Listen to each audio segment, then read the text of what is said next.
Hazeh, good Woche. We're continuing Avodah Zarah, Mishnayos, Perek Daled, Mishnah Yud. Now the Mishnah discusses several cases in which there's a chashash, there's a suspicion that an Ovid Avodah Zarah, that an idolater touched the wine of the Jew, and thereby made it also as Yain Nesach.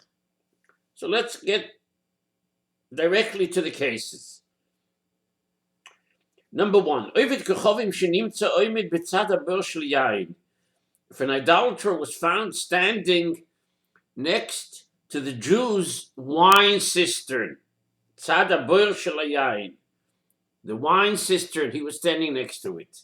So the halacha is as follows.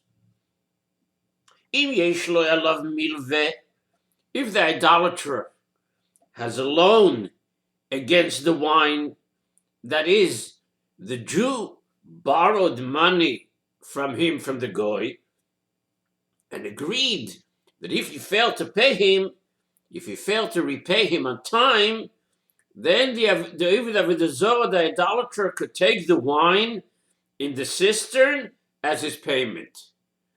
So if the Oved Kechovim standing next to the bowl of the yain, and yesh alav milveh, also, then the wine is also behano, because it's assumed that the idolater touched the wine. Why should it be assumed that the idolater touched the wine? So the hesber is that generally when a idolater is discovered near the Jew's wine, so the wine is permitted because we assume he's careful not to touch the wine. Why do we assume that he's not going to touch the wine? So that he should not look as a ganav, he shouldn't look as a thief. His reputation will be ruined. In this Mishnah's case, however, where the Jew designated the wine as the potential payment for the loan that he may not be able to pay, so then the idolater is not afraid of being caught touching the wine because he has a good reason to touch it. He feels that it's already his. It's potentially his. On the contrary, he's tempted to treat the wine as if it is already something that belongs to him, and touch it to check its quality, to shmek ois, how it is. Therefore, it's also, that's what the Rav explains. Im yesh lo al yain milve, says the Rav, sheze yain mishubad lo bechoyvoy, az hu kimamoino, so he treats it like his own already. V'noga bein, he touches it, lirois eyachuyu, he wants to smell it out. Literally, figuratively, and literally. But, says the Mishnah, ein lo alav milve, but if he does not have a loan against the wine, the Jew did not designate the wine in the cistern as payment for the money that he owes the idolater, so then mutar. So then the wine is permissible because the wine becomes mutar because the idolater has no connection to the wine and he's therefore afraid to touch it. Again, why is he afraid to touch it? So he should not look like a thief. Now the Mishnah deals with various cases in which the idolater touched the Jew's wine, either with his hand or with an object, but it's clear that in touching it, it's obvious that it was not for the purpose of making a libation. It was not for a ma'aseh avodah zarah. So why did he touch it?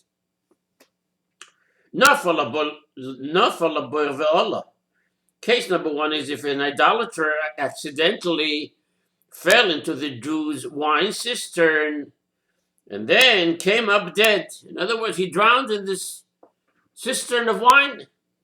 He drowned in it.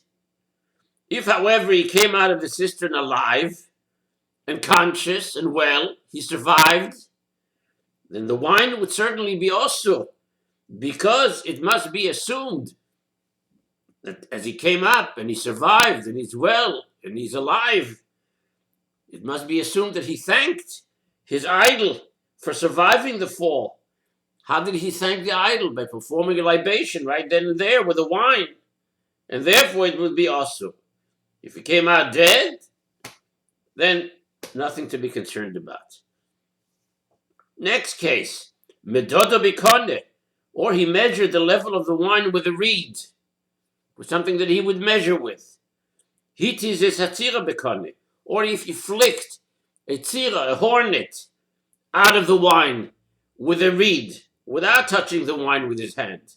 Or shehaya metapeach al pichovis merutachas, he was tapping with his hand on the opening of the foam, on the opening of a foaming barrel of wine, in order to knock down the foam. In order to knock down the foam, the wine in the barrel was foaming as a result of the fermentation process, and the idolater tapped the foam with his hand to keep it from rising more.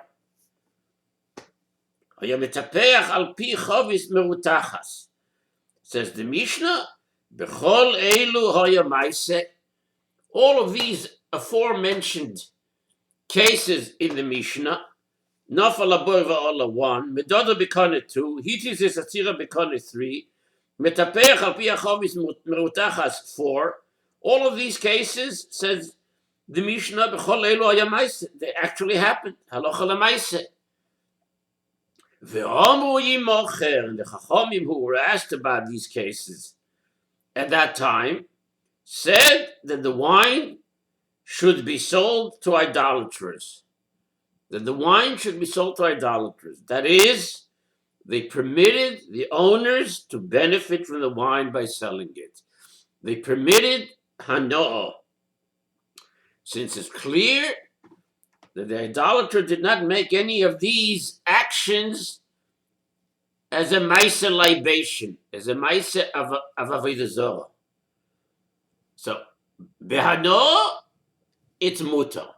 There was no maise Avodah Zarah. There was no maise libation in any of these actions. However, they prohibited drinking the wine because he nonetheless touched it. So let's understand this a little bit better. The idolater who fell into the wine and drowned certainly did not intend to touch it at all. So he surely did make a libation. The idolater who measured the wine, or he flicked out a hornet with a reed, touched the wine only indirectly and for a purpose other than the libation. For a practical reason, he flicked away the hornet from the wine. Now, although the idolater who knocked down the foam did touch the wine with his hand, he did it in such a way in which libations are never made. That's not the way they do a maisa libation, a maisa Avodah Zarah. So since it's clear in all of these cases that no libation was made to an Avodah Zarah, the wine is permitted to have benefit from. Mutar behano. But nevertheless, it is forbidden to drink this wine because of what we previously learned, the Gzera Derabonon, that was made to prohibit drinking even ordinary wine, even stam yeinam, not just yain nesach, stam yeinam of idolaters is also to drink. You can't go into a store and buy a bottle of goyish wine that has nothing to do with tikroivis Avodah Zarah, has nothing to do with yain nesach. It's stam yeinam, but you can't drink it because of the gezerah of socializing with non-Jews that can lead to intermarriage. We also stressed previously that this Gezerah Derabonon applies even when there is absolutely no concern for Yain Nesech. So the Chachomim of our Mishnah hold that this decree included not only the idolater's own wine, but even the wine of a Jew that an idolater touched, and even wine that he touched through something else.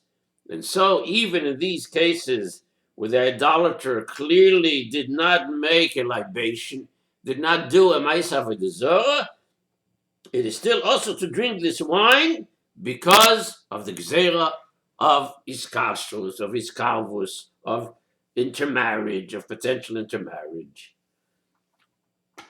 But Rabbi Shimon Matir, Rabbi Shimon permits even drinking the wine in these cases, because according to Rabbi Shimon, the Gzera de Rabbanon, prohibiting the ordinary wine of an idolater, where there's no concern for libation, there's no concern for nisuch, was made only for wine that is owned by an idolater, and not for wine that was merely touched by him.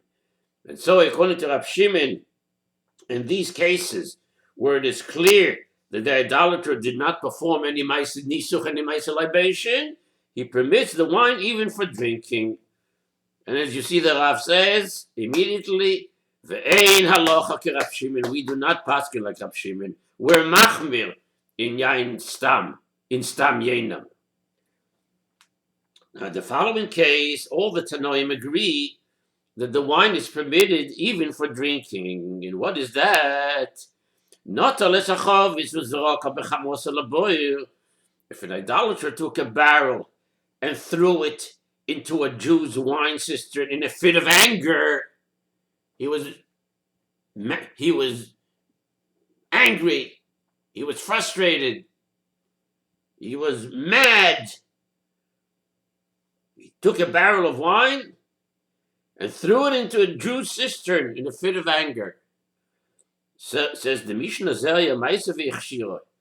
This actually happened once, and the Chachamim ruled that the wine is kosher even for drinking. Even for drinking. What's the chiddush here? What's the chiddush here? That in this case there are two reasons to be lenient. The Mefarshim explained. The idolater did not intend to touch the wine. Rather, he threw it. He tossed it in anger. And he touched the wine only indirectly, with the barrel and not with his hands. And therefore, the wine is permitted even for drinking. Even for drinking. As the Rav says, the Chachamim were materit, afilu, says the Rav, af mishasiya, even by drinking. Now we continue to Mishnah Yud Aleph. This Mishnah discusses the circumstances in which a Jew can leave wine in an idolatrous property without the wine becoming asur. How can such a thing be? Says the Mishnah, if a Jew prepares an idolatrous wine to be kosher, which means he arranged to press the idolatrous grapes. He arranged to press the idolatrous grapes for him and make kosher wine from them to sell to Jews. Now, take note that the word here in this Mishnah, metaher, does not in any way, shape, or form refer to the halachas of Tuma and Taira, but rather this adjective here, metaher, is used to making the wine free from any chashash of yain nesech. So again, the case is a Jew is preparing an idolatrous wine to be kosher with the understanding that he will pay the idolater for the wine after he sells it.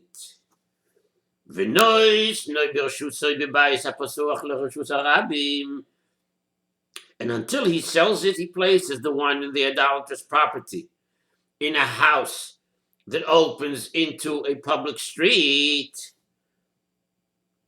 So the halacha is as follows. What says he places it in a house that opens up into a public street. In other words, the wine is stored on the idolatrous property, not in his house, not in the house where he lives. Rather, it's placed in a separate building whose only entrance faces the street. And therefore, if the idolater enters this building, he will be seen by people passing through the street. He'll be noted, he'll be noticed, he'll be seen. What's the halacha? The halacha is as well.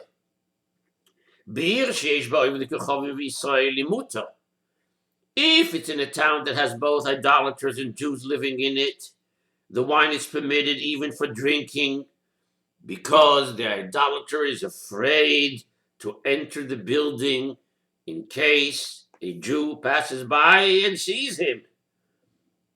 Which means the wine is permitted even if the building was not locked and the wine was not sealed, because the idolater is afraid that he will be seen entering by a passing Jew. And then what? So he'll be seen. So then what? So then he'll be reported to the Jewish seller. And what will happen? He will thereby lose the sale of his wine. He doesn't want to lose his money. The money is more important to him than anything else. So because he'll be seen, he'll be reported, he'll lose the business deal. But if it's in a town that is inhabited entirely by goyim, entirely by idolaters, the wine is prohibited for benefit unless the Jew appoints a Jewish watchman, a shomer, a mashgiach, to guard it. Without a watchman, without a mashgiach, the idolater is not afraid of being seen entering, since there are no Jews who are going to report him. Similarly, if the house does not open directly to the street, the wine is also, the wine is prohibited, even if Jews do live in the town. Favos, because since people passing by cannot see the idolater entering the building, he's not afraid. He has no mirsas. But the Mishnah adds, and Achi Yosef Shomer, but Veina Shomer Tzorach Liyos Yosef U'Meshamer, the watchman is not required to sit and guard the wine constantly from morning to night. Af al pishu yoytze v'nichnas mutar. But rather, even if he goes out and comes in from time to time, that's called the mashgiach yoytze v'nichnas, and you don't know when he's yoytze, and you don't know when he's nichnas. So yoytze v'nichnas is sufficient for this to make the wine permissible, since the watchman may return at any given time, and therefore the idolater is afraid to enter. This implication of Yoytze v'Nichnas, of course, has many, many implications in kashrus, where many things that are supervised and certified have a mashgiach who's Yoytze v'Nichnas. You don't know when he comes, you don't know when he goes, and therefore that is enough of a milsus, that it's enough to make the goy concerned, afraid that he may lose it all. Now the Mishnah spoke of a case where the Jew left the wine in the property of an idolater, whose wine he prepared to be kosher wine. This implies that if he had stored the wine in the property of another idolater, it would be permissible, it would be permitted, even where no Jews live in the town. And this is indeed the view of the previous Tana that we just learned. Now the Mishnah cites the opinion of another Tana who's choilek on this conclusion. Rab Shimon ben Elazar says, Kol reshus oivdei kechovim achasi. The properties of idolaters are all one. What is the significance of this statement, that the properties of idolaters are all one? That is, the wine is prohibited in a town that is inhabited entirely by idolaters, regardless of whether it is stored on the property of the idolater whose wine was prepared to be kosher, or on the property of another idolater. Favos, because Rav Shimon ben Elazar is concerned that the idolater who is storing the wine will allow the idolater whose wine was prepared to be kosher to enter the building and make a libation in return for a similar favor sometimes in the future. So, in all the cases discussed by our Mishnah, if the building in which the wine is stored is locked, and the Jew has the key, or the wine itself is protected by a seal that is difficult to forge, everyone will then agree that the wine is permitted. This is because the idolater is afraid to break the lock.